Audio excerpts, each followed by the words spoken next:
بسم الله الرحمن الرحيم الحمد لله رب العالمين والصلاة والسلام على أشرف المرسلين سيد الأولين والآخرين سيدنا وحبيبنا وشفيعنا ونبينا ومولانا محمد وعلى آله وصحبه أجمعين ورضي الله تبارك وتعالى عن قطب العارفين وإمام الصديقين مولانا أبي العباس أحمد بن محمد التجاني وخلفائه المهتدين وأهل طريقته الفائزين الرابحين وجميع المسلمين آمين يا رب العالمين أما بعد.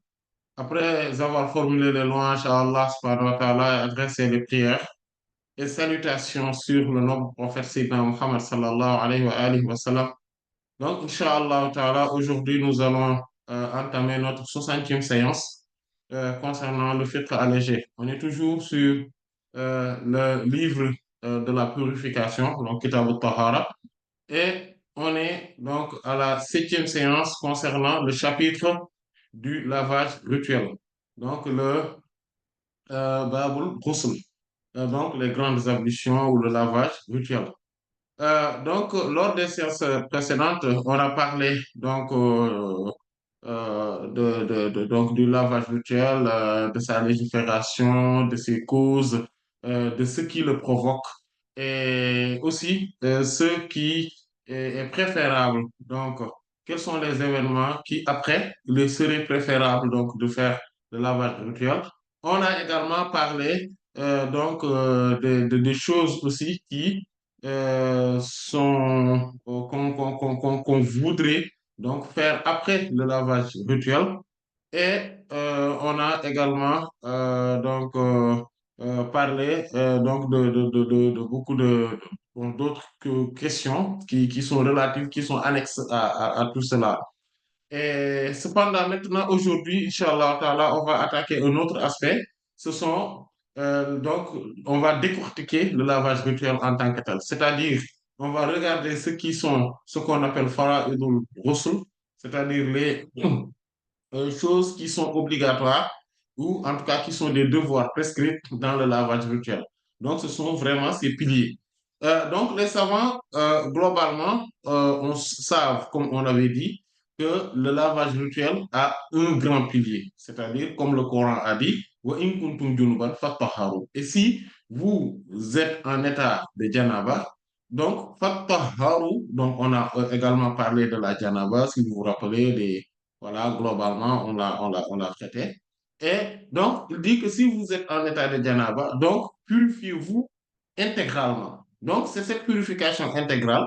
Donc, c'est-à-dire que il y a un seul membre, parce que par exemple, les ablutions concernent quatre membres le visage, la main, les deux mains, la tête et les pieds. Donc, ce sont ces membres-là que cela concerne. Bon, on va dire que c'est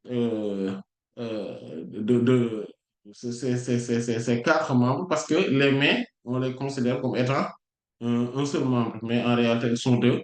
Les pieds également. Et concernant maintenant le lavage rituel, c'est un seul membre, c'est-à-dire c'est le corps intégralement, c'est tout. L'intégralité du corps. C'est ce qu'on appelle, donc c'est vraiment ce qui est concerné. Quel que soit par ailleurs l'ordre, il n'y a pas d'ordre prescrit par rapport à cela, mais il y a un ordre de préférence dont on va préciser, Inch'Allah Ta'ala, bientôt, si le temps nous le permet, sinon lors de la séance à venir, Inch'Allah Ta'ala. Donc, chez les Malikites, rahmatullah alayhim, eux, donc ce qu'on appelle fara'idul ghusl, c'est-à-dire les actes obligatoires ou prescrits ou qui sont des devoirs dans les grandes ablutions sont au nombre de cinq. En fait, ils sont au nombre de cinq. La première, c'est l'intention. Car Allah subhanahu wa ta'ala, donc, a fait que tout acte qui est strictement cultuel devrait être accompagné d'un, en principe, d'un d'une intention, même s'il y a des choses qui n'ont pas besoin d'intention, comme par exemple le zikr, le fait de lire le Coran, le fait, voilà, par exemple, le fait de placer sa confiance à Allah, on n'a pas besoin d'avoir une intention pour pour placer sa confiance à Allah, par exemple. Voilà, le fait de remercier Allah, on n'a pas besoin d'avoir une intention derrière. en tant que tel englobe son intention. Donc, il y a des choses qui n'ont pas besoin strictement d'intention. Mais si c'est un acte qui devrait être délibéré et qui a une distinction quand même, qui ne fait pas partie des actes du cœur, donc ces actes-là ont besoin d'intention. Et donc, parmi donc, ces actes-là, il y a donc les ablutions, mais il y a aussi les grandes ablutions, c'est-à-dire le lavage rituel. Et donc, parce que le prophète sallallahu alayhi wa sallam a dit, d'après le hadith de Sayyidina Omar ibn al-Khattab radiallahu ta'ala anhu, qui est dans les deux sahih, bon, et dans d'autres livres, bien évidemment, dans d'autres recueils de hadith, dit que le prophète dit que Sami'tu Rasulallah sallallahu alayhi wa sallam yaqul, innama al-a'malu bin-niyyat wa innama likulli imri'in Manawa, que les actes ne valent que par leur... J'ai entendu l'envoyé d'Allah, sallallahu alayhi wa sallam, dire les actes ne valent que par leurs intentions et que l'être humain n'a que ce qu'il a eu à formuler comme intention. En fait, donc, c'est si on n'a pas eu à formuler comme intention, donc, donc le lavage rituel, on ne peut pas se différencier de celui qui se lave tout simplement pour se rafraîchir, par exemple. Quelqu'un pourrait se laver pour se rafraîchir, un autre vient, il peut se laver pour enlever donc les saletés de son corps. L'autre va se laver parce qu'il a eu de la sueur, etc. Donc, et là, donc, c'est là où il y a l'importance quand même de l'intention. Parce que si c'est l'intention qui va différencier donc entre cet acte qui est strictement cultuel et un autre acte qui pourrait être simplement socio-culturel. Et donc, c'est là où il y a cette différence. Et donc, chez les Malikites, rahmatullah alayhim, donc, comment on le formule? En fait, on formule en se disant que oui, voilà, que j'ai une obligation de faire le lavage rituel vu que j'ai eu de la janaba, ou en tout cas, il y a les causes qui sont les raisons donc qui me poussent inéluctablement à faire ce lavage rituel-là. Donc, je dois le faire. Je suis dans l'obligation de le faire. Donc, je le fais. J'ai l'intention donc de le faire à cette cause-là. Ou bien il se dit, je le fais pour ôter. D'accord? Donc, l'impureté immatérielle. Parce qu'il y a une impureté, le hadath al-kubra, comme on dit, le hadath al-akbar plutôt, c'est-à-dire une impureté majeure. Et donc, c'est-à-dire la janaba ou qu'une femme qui vient de finir avec ses menstrues ou ses lochis. Voilà. Par exemple, là, il se dit que non, voilà, il faut que je me lave pour quand même ôter, enlever de moi-même cette forme d'impureté qui est immatérielle. Voilà. Ou bien il formule l'intention en se disant que là, je suis dans un état où je ne peux pas faire la prière sans avoir fait le lavage rituel. Et donc, j'ai l'intention donc de pouvoir avoir l'autorisation ou la possibilité de faire la prière, par exemple. Voilà. On a parlé de la prière, mais toutes les autres choses dont on avait parlé, que sans les grandes ablutions, on ne pourrait pas faire, comme par exemple lire le Coran, toucher le Coran, faire le tawaf de la Kaaba, etc. Et donc, rentrer dans une mosquée, etc. Donc, comme on l'avait vu, donc, voilà, on a l'intention de le faire, que ce soit la prière ou que ce soit autre chose, voilà, parmi ce qui a été cité précédemment par rapport à cela. Et il y a aussi, donc l'intention, il est très important donc, de le formuler, donc, comme on vient de le voir, donc, en gros, on peut dire qu'il y a par rapport à trois choses quand on formule l'intention. On formule l'intention par rapport au fait que je dois faire les grandes ablutions, ou bien je dois enlever de moi une impureté immatérielle, ou bien je dois aller chercher la clé. Donc, je fais le lavage virtuel pour avoir la clé donc, de quelque chose dont la porte m'est totalement fermée tant que je n'ai pas encore fait le lavage rituel, comme par exemple la prière, le Coran, etc. Voilà. Et quand on formule l'intention, on le formule donc, parce que vous vous rappelez quand on parlait des ablutions, on avait dit que les ablutions, l'endroit où on peut formuler les ablutions, c'est bien évidemment, on peut le faire avant de commencer, de débuter donc les ablutions, c'est-à-dire que même les premiers actes surérogatoires dans les ablutions, c'est-à-dire que qui ne sont pas du tout obligatoires, comme par exemple au moment de laver les mains, ou bien tout simplement au moment de chercher de l'eau pour pouvoir faire mes ablutions. Ici aussi, c'est pareil. En fait, on peut commencer à faire cette intention au moment, par exemple, d'aller dans les douches pour pouvoir faire le lavage. Voilà, quand on se lève ou on a l'intention, ah, il faut que j'aille faire mes grandes ablutions là, là, il faut que j'aille faire mes grandes ablutions. Et donc, après, on a une marche à faire, on a de l'eau, par exemple, à prendre, ou bien il faudrait allumer la chaudière, il faut faire, etc.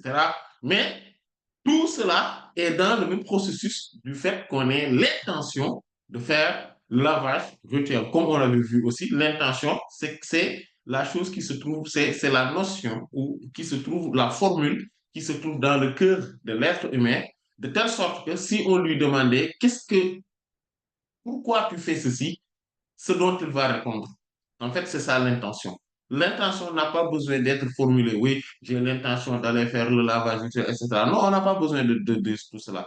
C'est juste que ce qui est dans le cœur et euh, voilà, qui est un pacte, une formulation claire dans le cœur, de telle sorte qu'on se dise, de telle sorte que si une personne, une tierce personne nous demande pourquoi vous êtes en train de faire, vous faites tout cela, vous allez dire que c'est pour cette raison-là, voici al-maqsad, c'est-à-dire que l'objectif, la finalité, c'est cela. En fait, c'est ça qu'on appelle l'intention. Et à partir de ce moment-là, donc, dès qu'on commence à être dans le processus, on est dans l'intention. Et même si par ailleurs on a oublié, etc., mais après on est parti, on s'est lavé. Mais comme on était dans l'intention de départ, c'est bon, on est toujours dans l'intention. Maintenant, bien évidemment, s'il n'y a pas de rupture entre cette intention-là et l'acte. Par exemple, quelqu'un pourrait se dire, oui, que j'allume la chaudière parce qu'il n'y a pas d'eau chaude pour que quand même je puisse aller faire le lavage rituel. Et en se posant cette question, ou en tout cas en ayant formulant cela comme intention dans le cœur, après, il y a quelqu'un qui l'a détourné, un enfant, un adulte, etc. Voilà, il y a quelqu'un qui l'a détourné, qui lui a demandé de l'aider pour faire quelque chose ou pour obtenir quelque chose. Bon, il est allé le faire bon, pendant 10, 15 minutes, etc. Il est revenu. Là, il faut qu'il reprenne l'intention, qu'il reformule l'intention dans son cœur. Ça, c'est une évidence. Parce que sinon, s'il va juste se laver, en fait, comme il y a une forme d'interruption dans l'intention, il pourrait tout simplement faire cela parce que tout simplement, il veut se rafraîchir le corps. Alors qu'il devrait y avoir l'intention de se purifier. Euh, et donc d'une impureté immatérielle. Mais s'il tarde à formuler l'intention jusqu'à être dans sa douche, par exemple, qu'est-ce qu'il va faire? Il doit formuler l'intention auprès du premier acte, auprès du premier acte. Parce que si c'est les ablutions, les ablutions mineures, d'accord, al-wudu. Si c'est cela, quelle est l'intention? Le dernier moment où il doit faire l'intention, c'est lorsqu'il doit laver le visage. C'est jusqu'au moment de laver le visage, il n'est pas trop tard de formuler l'intention. Maintenant, ici, pour le lavage rituel, au moment où tout le corps doit être lavé intégralement, donc, le premier, donc, le premier endroit qu'il doit laver devrait être inéluctablement accompagné, donc, de l'intention au plus tard. Au plus tard. Voilà. Et qu'il ait l'intention, donc comme on l'avait vu tout à l'heure, voilà, qu'il le formule par rapport à toutes ces formes d'intention. Il y a une deuxième obligation, c'est al-muwalat. Al-muwalat, c'est l'agencement et la succession. Vous savez que et ça, c'est une obligation donc chez les Malik rahmatullah alayhim, car il y a deux avis sur l'agencement et la succession. Il y en a deux avis chez les savants par rapport aux grandes ablutions. Mais avant de parler de cela, il est important de noter que chez les Hanafites, par exemple, rahmatullah alayhim, l'intention n'est pas une obligation pour le lavage rituel, pour eux, parce que en fait, ils se disent que ce n'est ni une obligation pour faire les ablutions, ce n'est ni l'intention n'est ni une obligation également pour faire le lavage du gel. Parce qu'ils se disent que c'est ma'qulun ma'na, c'est-à-dire que le sens est saisi par l'intellect. Le sens des ablutions et du lavage du gel est saisi par l'intellect. C'est avoir de la propreté et donc euh, voilà, être assez pur pour pouvoir être devant Allah subhanahu wa ta'ala et entretenir son entretien intime avec lui, c'est-à-dire à travers la prière. Donc, quand on se connecte à Allah subhanahu wa ta'ala à travers l'office de la prière. Donc, pour eux, on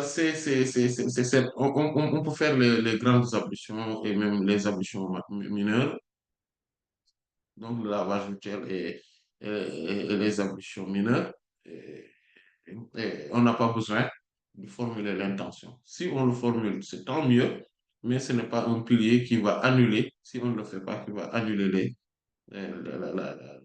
les ablutions, que ça soit mineur ou majeur. Et ils se disent que aussi, vous savez, ils ont un autre. Pourquoi j'en ai parlé? Parce que c'est pour que quand même qu'on puisse savoir que cet avis-là existe. Et puis surtout que de ne pas minimiser leurs avis. Voilà. Parce que, en fait, eux, ils se disent que, vous savez, quand on se marie, quand un homme musulman se marie avec une femme, donc des gens du livre, ou des familiers du livre, c'est-à-dire les Ahlul Kitab, une chrétienne ou une juive. Après avoir eu des relations conjugales avec elle, il faudrait qu'elle se lave. Au moment où c'est une mécréante, donc son intention ne vaut rien. Parce que l'intention, quand même, est acceptée de la part d'un croyant, pas de la part d'un mécréant. Donc, de la part d'un musulman, pas de la part d'autrui.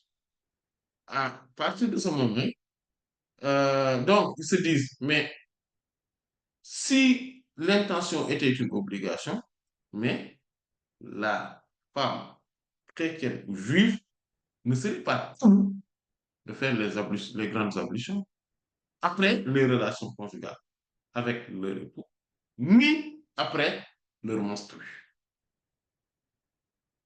Voilà, donc c'est ça leur avis et c'est quelque chose qu'il faudrait tenir en compte. Mais quand même, l'avis le plus recevable, Inch'Allah Ta'ala, c'est l'avis de la majorité, al-Jumhur, c'est-à-dire les Malikites, les Shafi'ites et les Hanbalites. Rahmatullah alayhim. Et c'est l'avis aussi de beaucoup d'autres savants, donc, parmi les pieds prédécesseurs. En fait, pourquoi l'avis des Hanbalites, des Hanafites, Rahmatullah alayhim, pourrait être minoré ici? En fait, c'est parce que c'est une exception. Parce que au moment où c'est très important de faire les grandes ablutions, en tout cas de se purifier le corps intégralement, même si on n'est pas musulman, mais c'est de la même manière qu'on nous a permis de les épouser aussi, il y a quand même une forme de situation d'exception qui va être pour elles aussi, ces femmes-là, voilà, au moment où on nous a permis de les épouser. Parce qu'en principe, une mécréante, on ne l'épouse pas. Donc, si Allah subhanahu wa ta'ala nous permet d'épouser les juifs et les chrétiens, c'est parce que aussi, il va aussi, donc, ils auront quand même des exceptions dans la légifération, dans la législation. Voilà. Euh, Maintenant, revenons sur donc, le deuxième pilier, donc chez les Malikites, rahmatullah alayhim, qui est al-Muwalat, donc l'agencement et l'ordonnancement, dans les ablutions. En fait, il faudrait comprendre que ceux qui sont euh, les, les- la majorité des savants, c'est-à-dire les Hanafites, les Shafi'ites et les Hanbalites, rahmatullah alayhim, selon eux, il n'y a pas d'agencement. Et qu'est-ce que cela veut dire, cet agencement-là? Cet agencement-là et cet ordonnancement, qu'est-ce que cela veut dire? C'est que quand c'est dans les ablutions, c'est que quand je quitte un acte, c'est-à-dire que quand je commets, par exemple, je lave mon visage, avant que le visage ça sèche, il faudrait que je lave mes mains dans un moment d'équilibre et dans un endroit d'équilibre. Qu'est-ce que cela veut dire un endroit d'équilibre et un moment d'équilibre? De toute façon, on l'avait vu, c'est juste un rappel. C'est dans un endroit où il n'y a pas trop d'air, il n'y a pas aussi moins d'air. C'est-à-dire qu'il n'y a pas de déficit donc donc, d'air voilà, qui traverse l'endroit. Mais aussi, c'est dans un moment qui n'est pas ni trop chaud ni trop froid. C'est-à-dire à peu près, donc environ 5 minutes. C'est-à-dire que, parce que si je lave mon visage, dans un endroit donc normal, donc si comme on dit en langage scientifique, dans les CNTP, dans les conditions normales de température et de pression, en fait, qu'est-ce qui va se produire? En fait, mon visage ne va s'assécher, mais à peu près en 5 minutes. Et ici, c'est pareil. C'est-à-dire qu'eux, ils se disent que, donc, comme pour les ablutions, les Malikites, rahmatullah alayhim, se disent que pour le lavage rituel aussi, c'est pareil. C'est-à-dire, quand on lave une partie de notre corps, avant que cette partie s'assèche, il faudrait que j'entame, ou bien en tout cas, je lave une autre partie de mon corps jusqu'à ce que l'intégralité de mon corps puisse être lavée. En fait, c'est ça ce qu'on appelle l'agencement et l'ordonnancement, c'est-à-dire al-muwalat. Voilà. Donc, la succession plutôt, parce que l'agencement et l'ordonnancement, c'est attractif. Mais ça, c'est la succession des événements. Voilà. C'est ça qu'on appelle al-muwalat, la succession. Voilà. Donc, il faut que ça se suive, que les actes, les faits se suivent les unes après les autres, sans interruption majeure. Et l'interruption majeure, c'est quoi? C'est al-farq. C'est ce qu'on avait dit tout à l'heure. Euh, Maintenant, la majorité des savants, eux, comme on vient de le noter, les Hanafites, les Shafi'ites et les Hanbalites, rahmatullah alayhim, eux, soutiennent autre chose. En fait, pour eux, ils se disent qu'Allah subhanahu wa ta'ala ayant dit, wa in kuntum junuban fattaharu, et si vous êtes en état d'impureté, c'est-à-dire majeure, donc en état de janaba, donc lavez-vous intégralement le corps. Donc, ils disent que Allah subhanahu wa ta'ala n'a pas parlé de succession ici.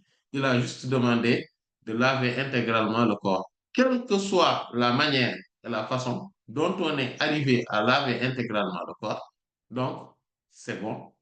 Et on est donc dans une forme de purification complète.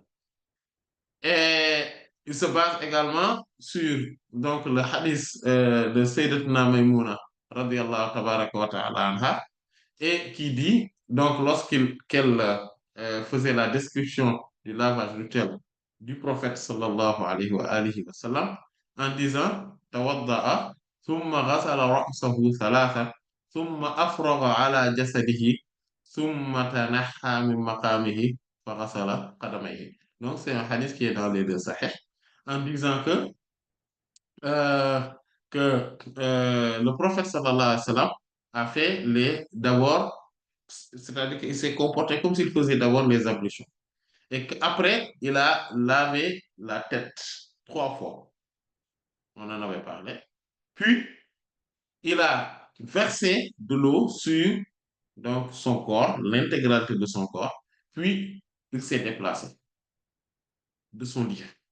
Il s'est déplacé donc de son lit, puis il a lavé ses pieds. Donc, il s'est dit que le prophète sallallahu alayhi wa sallam, après s'être lavé intégralement, il y avait les pieds qui restaient. Et donc, comme les pieds restaient, donc après, il s'est lavé les pieds après. Mais bon, vous voyez que euh, les conditions de, cela, de la non-succession ne sont pas remplies. Juste avec ce hadith, parce qu'il s'est déplacé. Mais le moment de se déplacer, l'autre partie de son corps ne s'est pas encore asséchée. Bon, on peut l'imaginer facilement. En tout cas, il n'y a pas quelque chose qui nous montre carrément cela. Mais eux, ils se basent sur ce hadith-là. Et donc, il y a aussi, il y a certains parmi les grandes figures de la législation musulmane, donc de la loi purifiée. Euh, et parmi les plus prédécesseurs, comme l'imam Ibrahim ibn Yazid al-Nakha'i, qui est l'un des plus grands de tous les temps, bien évidemment, surtout donc parmi les plus prédécesseurs. Et donc, lui, selon ce que l'imam Abdul Razzaq as-Sam'ani a rapporté de lui dans son Musannaf, et c'est pareil parce que dans Al-Muhalla aussi, l'imam Ibn Hazm al-Andalusi, rahimahullah, aussi l'a rapporté.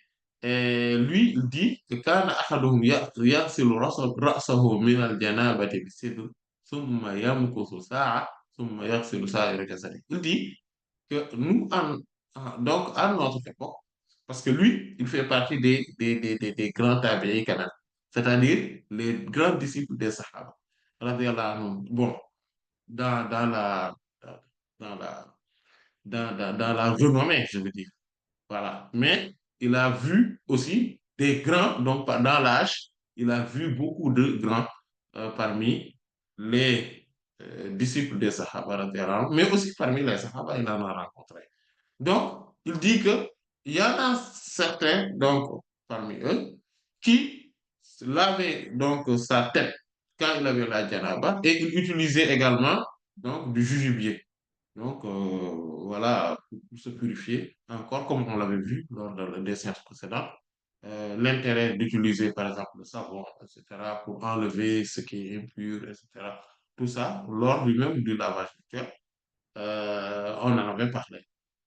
Puis, il dit, il restait pendant 1 heure, puis il va laver maintenant le restant de son corps. Voilà. Donc, au moment où Ibrahim, donc cet imam Ibrahim ibn Yazid al-Nakha'i, rahimahullah, a vu donc pas mal de Sahaba, radiyallahu anhum, donc,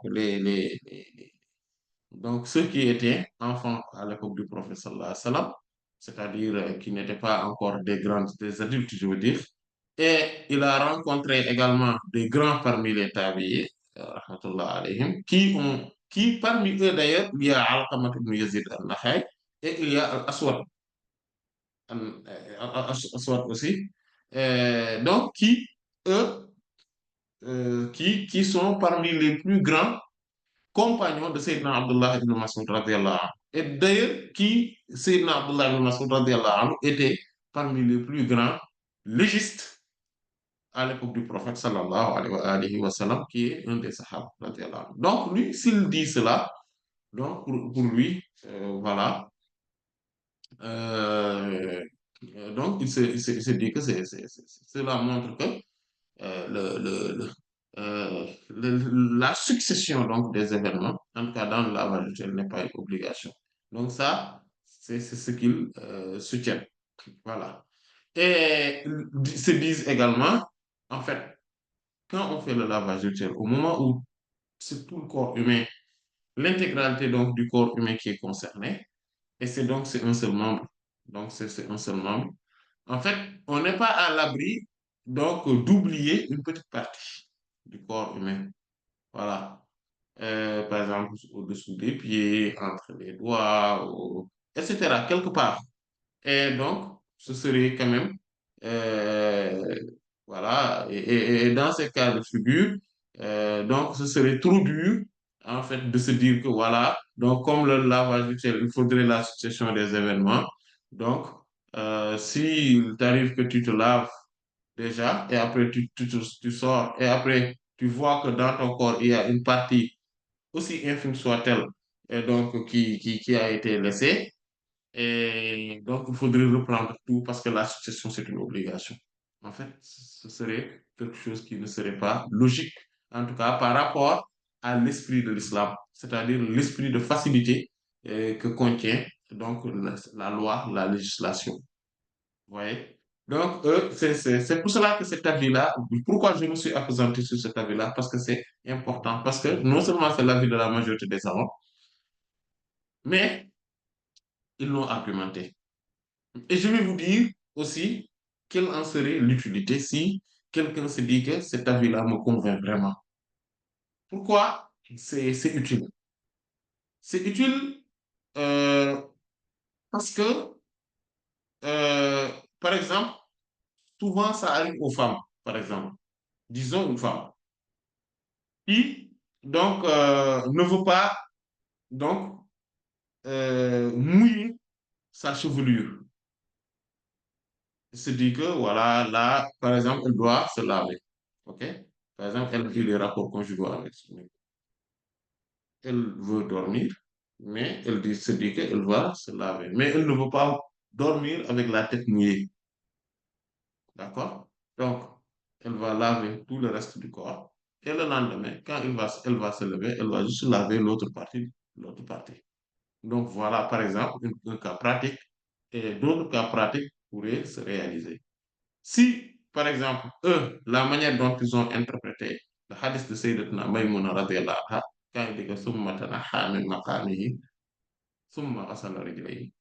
Le prophète sallallahu alayhi wa sallam s'est déplacé de son lieu dans lequel il faisait ses ablutions, puis il a lavé ses pieds en dernier moment.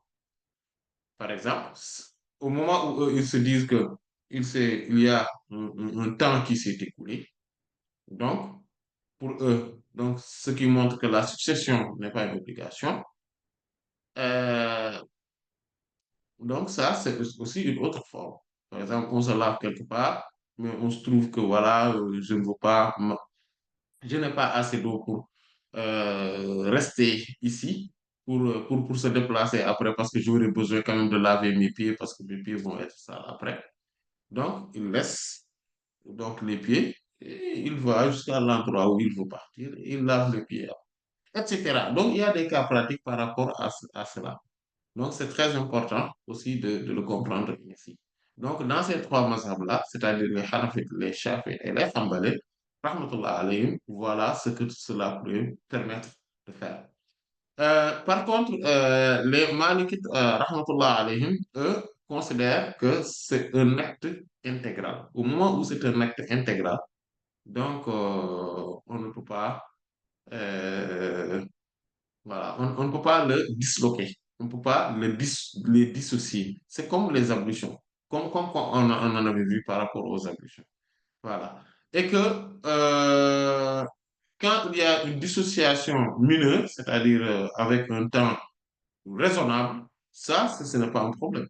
Mais si c'est une dissociation majeure, comme tout à l'heure par rapport à la femme qui veut dormir, voilà l'exemple de cette femme-là, par exemple, eux, ils se disent que mais ce n'est pas possible. Parce que si c'était possible, sous cette forme-là, non seulement le prophète sallallahu alayhi wa sallam l'aurait pratiqué de manière claire et sans équivoque, mais ils se disent que il y aurait, euh, le prophète sallallahu alayhi wa sallam l'aurait même recommandé, il l'aurait même enseigné. En fait, il ne va pas, parce que les gens auraient quand même besoin de ces types de pratiques, voilà, de ces types de choses. Voilà. Donc, c'est pour cela que, ils se disent que Al-Muwalat, c'est-à-dire cette succession, donc, est une obligation. Cependant, il faudrait comprendre que les Malikites, rahmatullah alayhim, dès qu'ils parlent de succession, aussi bien dans les ablutions mineures que dans les ablutions majeures, ils parlent ils le restreignent sous deux conditions. La première condition, c'est al-zikr, et la deuxième condition, c'est al-qudra. Donc, al-zikr, c'est le fait de s'en remémorer. Quand on on n'a pas oublié, en fait, par exemple, quelqu'un qui se lave, qui fait le lavage rituel, et à un moment donné, il a oublié qu'il était en train de faire le lavage rituel. Donc, il est passé sur autre chose. Voilà. Voilà. Bon, après, même si c'est rare quand même, et même parfois difficilement concevable, mais cela pourrait arriver. Donc, eux, ils étudient tous ces cas de figure. Euh, ou bien que quelqu'un, par exemple, il se lave à un moment donné, euh, au bout du lavage, il y a quelqu'un, voilà, en catémini, il y a quelqu'un qui l'a appelé, voilà, donc il s'est réhabillé pour régler un petit problème, pour revenir continuer son lavage, par exemple, et il a oublié de le continuer. C'est possible. Il a oublié de continuer le lavage. Là, les Malik rahmatullah lui disent, ben, c'est pas grave. Il faut juste continuer de laver la partie qui n'a pas encore été faite. C'est tout ce qu'il faut faire. Voilà. Donc, ils parlent de succession, mais dans ces cas de figure, la succession n'est pas tenue. Voilà, il n'y a pas de rigueur qui est tenue par rapport à cette succession-là. La deuxième restriction, c'est ce qu'on appelle al-qudra, c'est-à-dire la capacité. Imaginons quelqu'un qui fait le lavage de cœur. Euh, à un moment donné, il y a plus d'eau. Donc, il n'y a plus d'eau. Donc, il n'a pas la possibilité de continuer cela. 10 minutes, 15 minutes après, l'eau revient. On ne va pas lui dire qu'il faut reprendre à zéro parce qu'il n'était pas dans la capacité de le faire. Il était dans une incapacité de faire ce lavage, de continuer le lavage rituel, de respecter la succession. Voilà. Donc, on va lui dire, bon, écoute, continue tout simplement.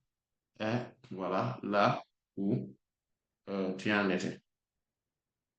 Euh, là, donc, ça, c'est la deuxième obligation. La troisième obligation, c'est euh, ta'mimul badal.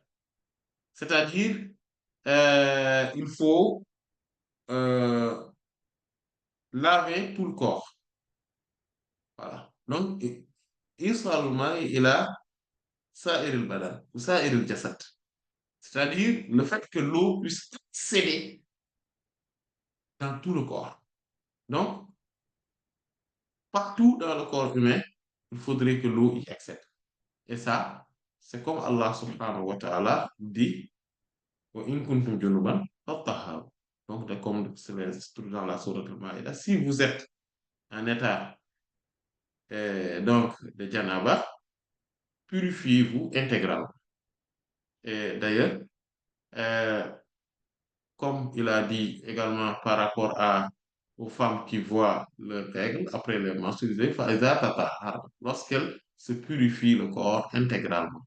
Et même, donc, ça c'est dans la sourate Al-Baqarah et dans la sourate An-Nisa aussi, quand Allah subhanahu wa ta'ala dit, Wala junuban illa abiri sabilin hatta taghtasilu. Donc, aussi, ne vous approchez pas de la prière ni de l'endroit de la prière si vous êtes en état de janaba, bien évidemment, à part que passer juste sur votre chemin, ça on l'avait vu, la compréhension des malikites par rapport à cela, mais aussi des autres savants, il dit hatta taghtasilu, jusqu'à ce que vous vous lavez intégralement. Donc on voit très nettement que l'intégralité du corps, c'est très important. Et c'est ce qui ressort également dans les hadiths que nous avions vus, donc les hadiths de Sayyidatuna Aïcha et de Sayyidatuna Maïmouna, radiallahu ta'ala anha. et de Sayyidat Salama radiyallahu anha, comme il lui a dit, innama yakfiki an an tahassil ala ra'sika salatata hasayatin thumma tufidina al-ma'a ala sa'iri jasadiki fa idha anti qad tahurti. Il te suffit tout simplement de laver parce qu'elle lui avait demandé est-ce que je vais enlever mes tresses. Il a dit non, n'enlève pas les tresses. Il te suffit tout simplement de mettre, donc de mettre l'eau, d'accord, sur ta tête avec trois, donc, euh, euh, donc paumes. Voilà, vous prenez de l'eau avec vos paumes de main, vous le mettez donc sur votre tête trois fois, voilà, pour vous assurer, donc, d'abord à droite, comme il le faisait le professeur Salom, puis à gauche, puis au milieu. Donc, pour vous assurer donc, que l'eau a traversé, parce que les cheveux sont perméables. Donc, ça a traversé, donc vous faites, voilà, tout simplement, votre possible. Et puis, il dit, puis maintenant, tu déverses de l'eau sur tout ton corps et voilà, tu t'es purifié. Et aussi, c'est également, donc ce hadith-là que je viens de dire, c'est dans les Sahih, notamment dans le Sahih de l'imam Muslim, rahimahullah, et donc, dans les deux Sahih, bien évidemment. Et il y a aussi le hadith de Sayyidina Jabir ibn Abdullah al-Ansari, radiyallahu ta'ala anhu, aussi qui est dans les deux Sahih. Donc, lorsqu'on lui a interrogé Kayfa al-ghusl min al-janaba, euh, comment on fait le lavage rituel quand on est en état de janaba? Lui, il répond كان النبي صلى الله عليه وسلم يأخذ ثلاث أكف ويفيضها على رأسه ثم يفيض على سائر جسده. Dit que l'envoyé d'Allah, sallallahu alayhi wa sallam, prenez donc donc prenez de ces paumes trois fois de l'eau et le mettez dans sa tête, puis il déversait donc l'eau sur la totalité de son corps. Voilà. Et les hadiths donc, qui ont fait la description, donc les hadiths de Sayyidat Aisha Mu'minin radhiyallahu anha, les hadiths de Sayyidatuna Maïmouna radhiyallahu anha, comme vu précédemment. Donc, quand on voyait comment le prophète sallallahu alayhi wa sallam faisait son lavage rituel de la manière la plus complète possible, on l'avait vu. Voilà. Et donc, lors de la première séance, on l'avait vu, hein.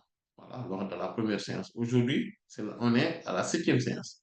Lors de la première séance, on l'avait vu. Donc, comment faire donc, le minimum qu'on fait les ablutions. On vient de le voir aussi dans le hadith de Sayyidina Jabir et de Sayyidatuna Salama radhiyallahu anha.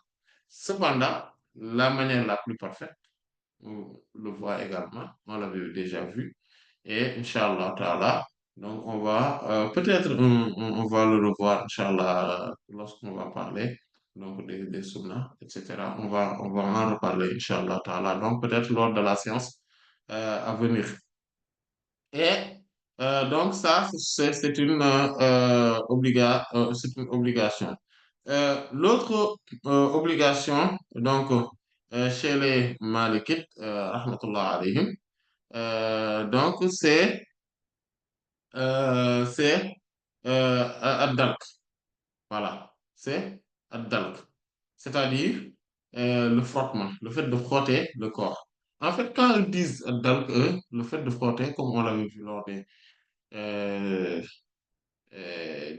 lorsqu'on voyait les ambitions mineures, c'est tout simplement le fait de faire passer la main sur le corps. Même, ils disent, même si on utilise une éponge, voilà, un tissu, etc., pour pouvoir, voilà, s'assurer que, voilà, partout dans le corps, là, voilà, on l'a bien frotté. Voilà, c'est tout. Cela ne veut pas dire frotter, frotter fort, mais non, c'est juste frotter.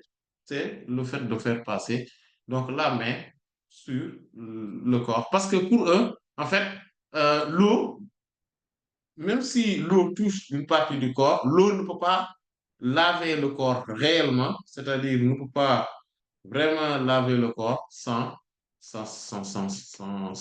l'avoir frotté. En fait, ça, c'est une vision des choses qu'ils ont par rapport au terme ghusl, lavage. Parce que pour eux, le lavage, ce n'est pas que le fait de déverser de l'eau. Pour eux, le lavage, c'est aussi le fait de frotter. Or, donc, chez les Malikites, rahmatullah alayhim, donc, ad-dalq fait partie des obligations. Alors que chez la majorité des savants, c'est-à-dire que les Hanafites, les Shafi'ites et les Hanbalites, rahmatullah alayhim, eux, le ad-dalq ne fait pas partie des obligations. Voilà. Pour eux, ad-dalq, ça fait, c'est-à-dire le frottement, ça ne fait pas partie des obligations. Et la différence, c'est juste parce que les Malikites, rahmatullah, eux, considèrent que juste le fait que l'eau traverse notre corps ne suffit pas. Et eux, les autres, ils se disent que si ça suffit, la preuve, c'est que le prophète sallallahu alayhi wa sallam, donc dans le hadith de Sayyidina Jabir et de Sayyidina Salama, radiyallahu anhuma, cité là, tout à l'heure là, donc le montre. Parce qu'il dit que summa tufidina al-ma ala sa'iri jasadik fa idha anta qad tahurti. Et le hadith de Sayyidina Jabir, c'est summa yufidu al-ma'a ala sa'iri jasadik. C'est-à-dire qu'il déversait de l'eau sur la totalité de son corps. Et là-bas aussi, par rapport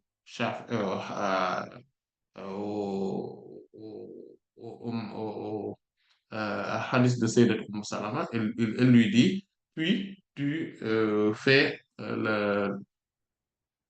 déverses donc l'eau sur la totalité de ton corps. Voilà. Et te voilà purifié. Donc, c'est pour cela que les autres me considèrent, ils disent que c'est préférable de frotter, mais ce n'est pas obligatoire. Voilà. Mais vous voyez que c'est plus sûr de quand même frotter le maximum possible et ce qu'on ne peut pas, bon, c'est pas grave. On ne peut pas. Et il y a aussi la troisième, donc la cinquième, c'est tahlil. Tahlil. C'est-à-dire le fait de passer la main entre deux choses. Char, donc les cheveux, et al-asabi', les doigts. Donc, c'est-à-dire que pour eux, les cheveux, il faudrait passer les mains en dessous. Voilà, en dessous des cheveux. Et cette question, je préfère le traiter, Inch'Allah, Ta'ala, lors de la séance à venir, pour ne pas quand même prendre beaucoup, voilà, beaucoup de temps par rapport, voilà, voilà, s'il y a des questions, bien évidemment. Donc, on laisse la place aux questions, Inch'Allah. Donc, on va s'en tenir là. Et il ne reste que cette question-là, Inch'Allah, par rapport au fait donc, de passer les mains entre les cheveux. Voilà, et Inch'Allah, on va en profiter pour parler aussi donc, des tresses, voilà, pour les femmes, etc.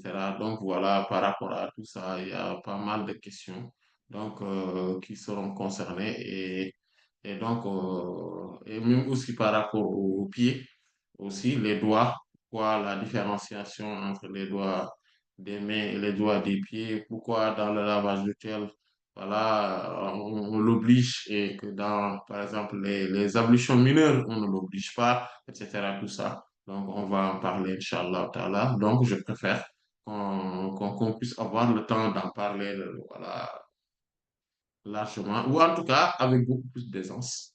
Inch'Allah Ta'ala, on va s'attenir là. Et Allah, on sait davantage. Wallahu Ta'ala a'lam. Wa sallallahu ala sayyidina Muhammadin wa ala alihi wa sahbihi ajma'in. Subhana rabbika rabbil izzati amma yasifun.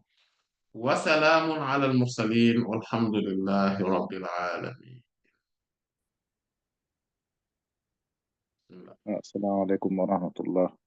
Alaykum assalam wa rahmatullahi wa Euh, barakatuh. bon, pour la question qu'on a reçue aujourd'hui, la personne demande est-ce qu'une femme ayant ses menstrues peut entrer dans une mosquée? Non, on en avait parlé, si je ne m'abuse. Bon, de toute façon, on va en reparler. Non, elle n'a pas le droit. Parce que même celle qui a la janaba, n'a pas le droit de rentrer dans une mosquée. Et euh, même, vous voyez, pendant la Eid, le prophète sallallahu alayhi wa sallam demandait qu'on les fasse sortir. Donc, ces femmes-là, euh, et voilà, وَلْيَخْرُجْنَ الْحِيَضَ وَذَوَاتِ الْخُدُورِ.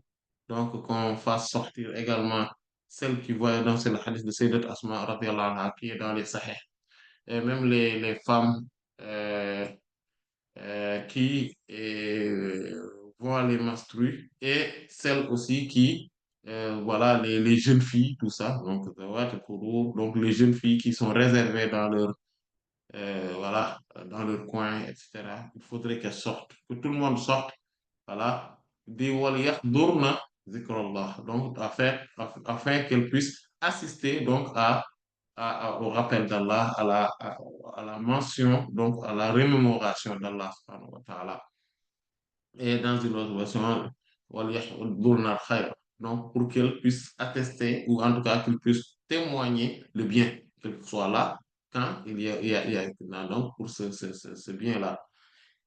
Et le prophète dit, sallallahu alayhi wa sallam, وَلْيَعْزِلْنَ الْحُيَّضَ الْمُصَلَّى, c'est-à-dire que les femmes qui voient donc les règles, elles, qu'elles s'éloignent un peu quand même, qu'elles s'isolent donc du lieu de la prière. Donc elles vont être là, elles vont avoir un endroit qui est un peu isolé, voilà, mais qui n'est pas le lieu de prière. Et ça, ce lieu de prière-là, ce n'était pas une mosquée à l'époque du prophète sallallahu alayhi wa sallam. Pour l'Aïd, je veux dire, c'était pour l'Aïd. En fait, pour l'Aïd, le prophète sallallahu alayhi wa sallam demandait donc en fait, on ne priait pas dans la mosquée pour l'Aïd, on priait dans un endroit, voilà, un peu en dehors de la ville. Et pourtant, le prophète sallallahu alayhi wa sallam demandait cela. Et ça c'est assez suffisant quand même pour montrer qu'elle ne peut pas rentrer dans la mosquée. Et, et la janaba, l'état donc de haïd, de menstru, est plus solide et plus lourd que l'état de la janaba. Voilà. Donc, parce que la forme d'impurité immatérielle des menstrues est beaucoup plus prononcée que la forme d'impurité immatérielle de la janaba. Voilà. Et parce que, en fait, la preuve, c'est que la femme qui est en état de janaba, et même qui finit d'avoir sa janaba, ou bien qui est en état de janaba, qui ne s'est pas encore lavé, on ne l'empêche, on n'interdit pas à son époux de faire encore un, euh, un acte conjugal avec elle. On ne lui interdit pas. Et pourtant, avec celle qui est là, qui est en état, donc qui voit ses menstrues, et ou bien qui a fini de voir ses menstrues et qui ne s'est pas encore lavé, d'accord, on interdit formellement à son époux d'avoir donc un acte conjugal avec elle. Donc, c'est ce qui prouve assez que l'état d'impurité immatérielle de, des menstrues est beaucoup plus, en tout cas, est plus prononcé que celle de celui de la janaba. Wallahu ta'ala a'lam.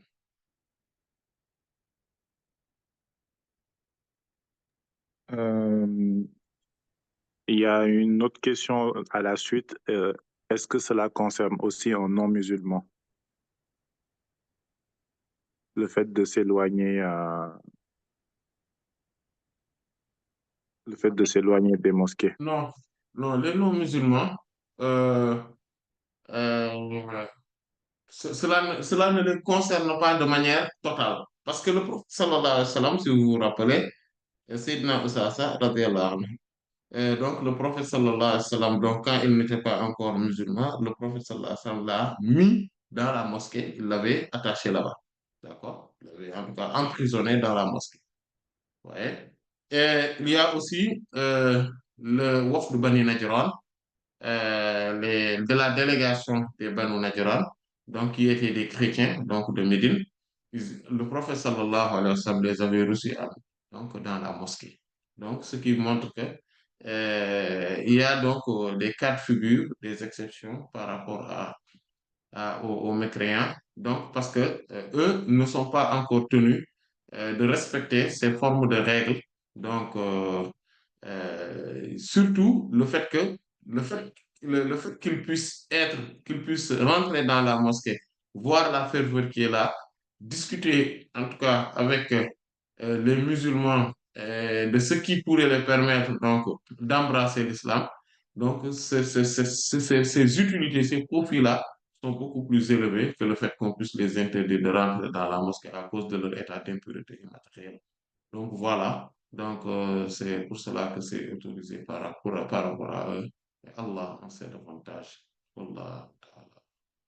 Sallallahu ala sayyidina جزاكم الله خير. صلى الله على سيدنا محمد وعلى آله وصحبه أجمعين سبحان ربك رب العزة عما يصفون وسلام على المرسلين والحمد لله رب العالمين